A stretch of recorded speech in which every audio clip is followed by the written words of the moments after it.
અમદાવાદમાં Punjab and Sindh bank દ્વારા વિશેષ બિઝનેસ કોન્ફરન્સનું આયોજન કરવામાં આવ્યું હતું, જેમાં બેંકના એમડી અને સીઈઓ સ્વરૂપ કુમાર સહા ખાસ ઉપસ્થિત રહ્યા હતા।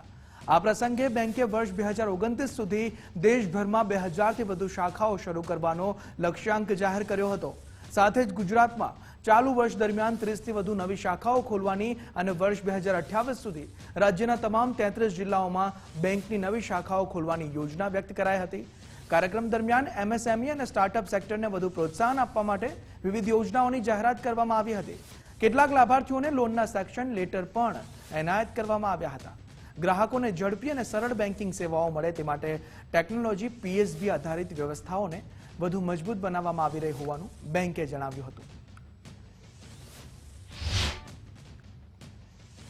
पंजाब एंड सिंध बैंक एक नॉर्थ इंडियन बेस्ड बैंक है। 1908 में उनका जर्नी शुरू हुआ था।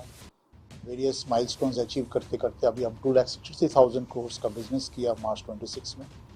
हमारा ओवरऑल एक्सपेंशन प्लान के हिसाब से हम बिजनेस एक्सपेंशन प्लान के हिसाब से हमारा एस्टिमेट है कि that we should reach 3 lakh crore by March 27। 3 lakh crore हम मार्च 27 तक पहुंचना चाहेंगे और 3 साल के बाद FY29 के बाद अब हम 4 लाख करोड़ का बिजनेस माइलस्टोन रखा है हमारा। ब्रांच नेटवर्क के हिसाब से अभी हम 1654 ब्रांच है। हम चाहते हैं कि ब्रांच और हम और एक्स्ट्रा खोले और ज़्यादा से ज़्यादा खोले।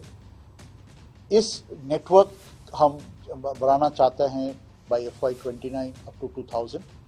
अभी 1654 है, तो लगभग 350 ब्रांचेस हम खोलेंगे।